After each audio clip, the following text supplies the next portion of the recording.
গণেশায় নম গণেশায় নম গণেশায় নম। ওম বিষ্ণু ওম বিষ্ণু ওম বিষ্ণু। বিষ্ণু প্রভুদি একমা চরণ পৃষ্ঠে শত্রু বহুরায় সেই জানে। ওম দুর্গায় নম শ্রী দুর্গায় নম শ্রী দুর্গায় নম শ্রী শ্রী দুর্গায় নম। ওম নম শিবায় ওম নম শিবায় ওম নম শিবায়। ওম শ্রী গুরুদেব কৃষ্ণ পরমহংস দেবায় নম। পরমহংস দেবায় নম।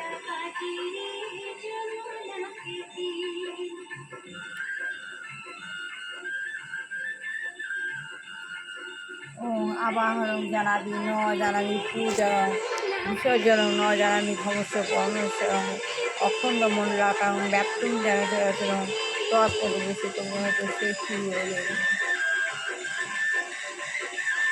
গুরু মহা গুরু বিষ্ণু গুরু মহেশ্বর গুরুদেব পরম তস্যৈ শ্রী গুরু।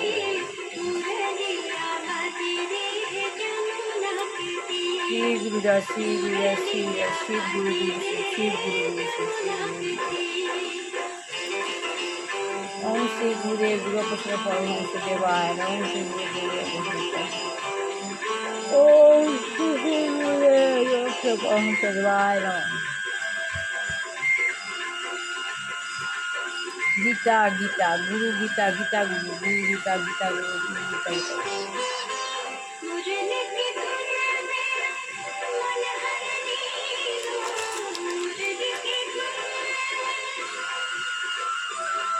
শ্রী মা সরস্বতী নম মা সরস্বতী নম মা সরস্বতী।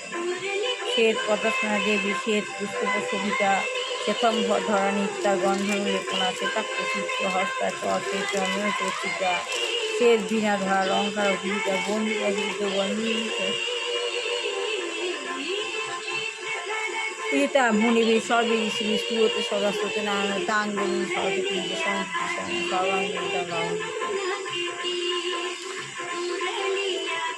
লক্ষ্মী দেবায় লক্ষ্মী দেবায় লক্ষ্মী।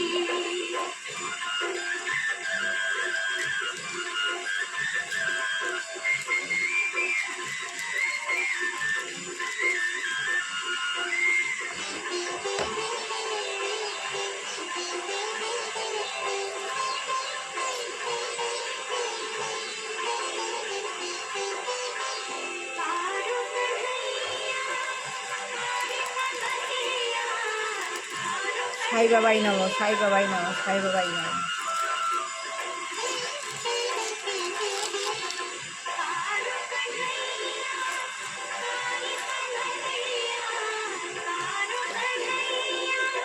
ও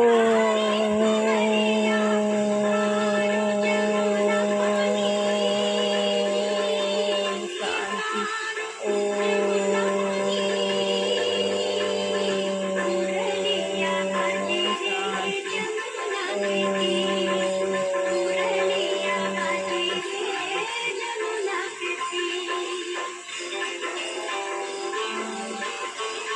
ফোনে নিজে ফোনে যেভাবে রিচার্জ করতে নিজেকে সেভাবে রিচার্জ করে নিলাম পাওয়ার ভরে নিলাম। ওং রক্তম ভুজম সোনম শেষি জগত মোধি পং ভজামি পদ্মং দদা ভয়া বরাম মানিক্য প্রভম গরম রুচিম ওং জুম সাহা ওং জুম সাহা ওং জুম সাহা।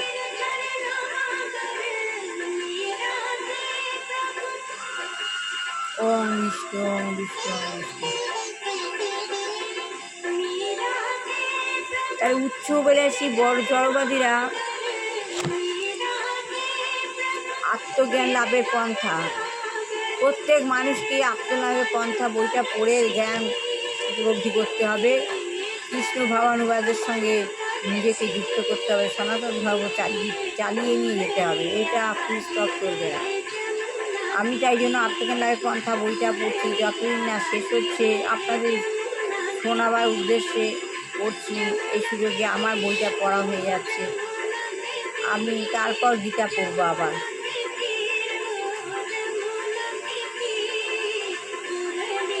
তাহলে উচ্চবিলাসী জড়বাদীরা কখনো কখনো প্রাকৃতিক নিয়মের কোনো একটা নগণ্য অংশ অনুসরণ করে, কিন্তু সেই নিয়মগুলি যে কে বানিয়েছে যে সে সম্বন্ধে জানবার কোনো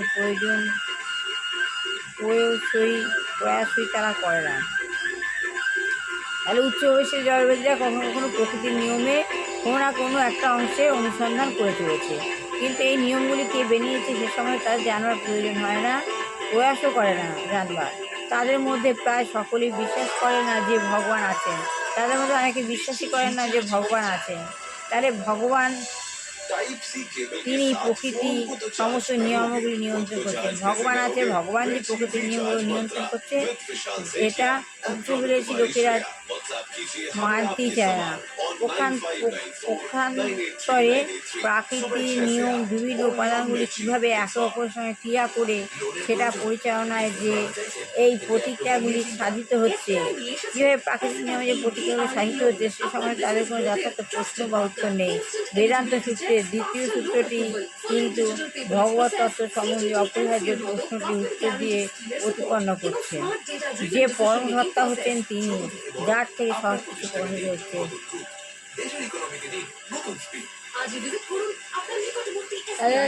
বেদান্ত হচ্ছে পরম সত্তা হচ্ছেন যিনি যে যার কাছ থেকে সব কিছু প্রকাশিত হচ্ছে, তিনি হলেন পরম সত্তা এবং তিনি হচ্ছেন শরীরটাকে কেন্দ্র করে তাদের এত আয়োজন। এই শরীরটাকে কেন্দ্র করে তাদের এত আয়োজন, তার অসারত্ব সম্বন্ধে কেবল অজনয়, তার অসারত্ব সম্বন্ধে কেবল অজনয়, জানা নয়, অজ্ঞ নয়। তারা তাদের দৈনন্দিন জীবনে তাদের সামনে ঘটে চলেছে, দৈনন্দিন তার জীবনে নানা রকম ব্যাপার ঘটে চলেছে। সে প্রতিবেশীর মৃত্যু হচ্ছে এবং কিন্তু তা সত্ত্বেও তারা বুঝতে চেষ্টা করে না যে তাদের পরিবারের অন্য সমস্ত সদস্যদের মৃত্যু হবে। নিজেদের পরিবারের মৃত্যু হচ্ছে, আবার অন্য কারো মৃত্যু এটা মানতে চায় না তাদের, এবং বুঝতে পারে যে সে একদিন না একদিন পরিবারের সকলেরই মৃত্যু হবে, একদিন একদিন পরিবার সবারই মৃত্যু হবে, তাদের নিজেদেরও মৃত্যু হবে, তাদের নিজেদেরও মৃত্যু হবে। তারা জানতে পারে যে তাদের পারিবারিক, সাম্প্রদায়িক, সামাজিক, জাতীয় এই ধরনের সব রকমের জীবন একটা বুদের আয়োজন মতো ক্ষণস্থায়ী অচিরেই মিলিয়ে যায়, কিন্তু তার সাথে এই সমস্ত সন্তানে কোনো রকম প্রচেষ্টাই করে না, তারা কোনো রকম জানার প্রচেষ্টা করে না, ক্ষণস্থায়ী আয়োজন করে উন্মাদের মতো আসক্ত হয়ে থাকে। সারাক্ষণ শুধু আয়োজন করে, সে আনন্দে উন্মাদ হয়ে যায়। তাদের মৃত্যুর পর তারা যে কোথায় যাবে সে সময় তাদের কোনো জ্ঞানই নেই, মৃত্যুর পর তারা কোথায় যাবে সে সম্বন্ধে কোনো জ্ঞানই নেই। এই বইটা পড়ার উদ্দেশ্য তাই যে মৃত্যুর পর আমরা কোথায় যাবো আমাদের ভবনদীর পাঠটা যেন ভালোভাবে হয়, এই জন্য আত্মজ্ঞানের বইটা পড়তে হয়। যথার্থ তত্ত্ব অনুসন্ধানে কোনো রকম প্রচেষ্টাই করে না। তাদের মৃত্যুর পর তারা সে কোথায় যাবে সে সম্বন্ধে কোনো জ্ঞান নেই। তাদের পরিবারের, সমাজ বা জাতির ক্ষণস্থায়ী আয়োজনগুলোর কাছে তারা কঠোর পরিশ্রম করে, সমাজের যে আয়োজন করে তার জন্য পরিশ্রম করে, কিন্তু তা কখনো তাদের জীবনের যথার্থ উদ্দেশ্য সম্বন্ধে অনুসন্ধান করে না, তার যথার্থ জীবন সম্বন্ধে অনুসন্ধান করে না।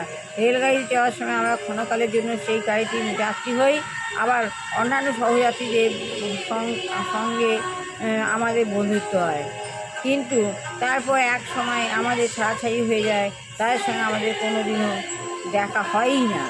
তো এমনই জীবনের দীর্ঘ যাত্রা আমরা তথাকথিত কোনো একটি পরিবারে দেখে দেশে বা সমাজে ক্ষণকালের জন্য অবস্থান করার সুযোগ পাই।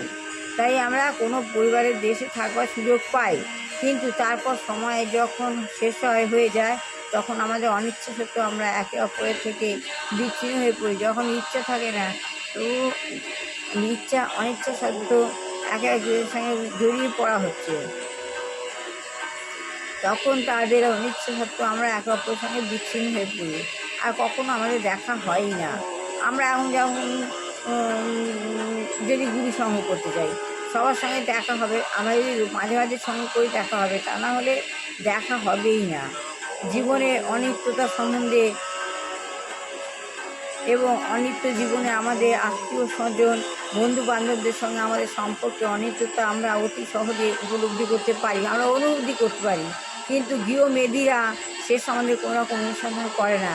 যারা গৃহমেধী তারা অনুসন্ধান করে না, নানান বিষয়ে অনিত্য সমস্ত পরিকল্পনা করতে তারা সকলেই ব্যস্ত হয়, কিন্তু জীবনের যথার্থ উদ্দেশ্য সম্বন্ধে তাদের কোনো জ্ঞান থাকে না। জীবনের যথার্থ উদ্দেশ্য সম্বন্ধে তাদের কোনো জ্ঞান থাকে না, যারা গৃহমেধি। আজকে এইটুকুনি পড়লাম, আবার আগামীবার পড়বো। ভালো লাগে লাইক শেয়ার কমেন্ট অবশ্যই করবেন। বুঝতে পারতে ভালো করে পড়াশোনা শিখে মানুষ হোক, বিবাহিত ছেলেমেয়েরা হোক, চাকরি হোক ছেলেমেয়ের চাকরি হোক, যে ঘর যে সংসারে দুরাচারী নারী রয়েছে তারা যেন সেই সংসার থেকে সরে যায়। কারণ সংসারে বদনাম করা, পরিবার সমাজের পরিবার এগুলি সবার মধ্যে খারাপ প্রভাব ফেলে। এই জন্য যারা দুরাচারী তারা সেই পরিবেশে না থেকে সেই পরিবেশ থেকে বেরিয়ে যায়। আর যে সংসারে রোগ ব্যাধিতে ভুগছে এরকম পুরুষ বা নারী রয়েছেন, তাদের মুক্তি দিন, ভগবান যেন তাদের মুক্তি দেয়। এই বলে আমি আর শেষ করলাম। আগামীকাল আবার ভালো লাগলে লাইক শেয়ার কমেন্ট অবশ্যই করবেন।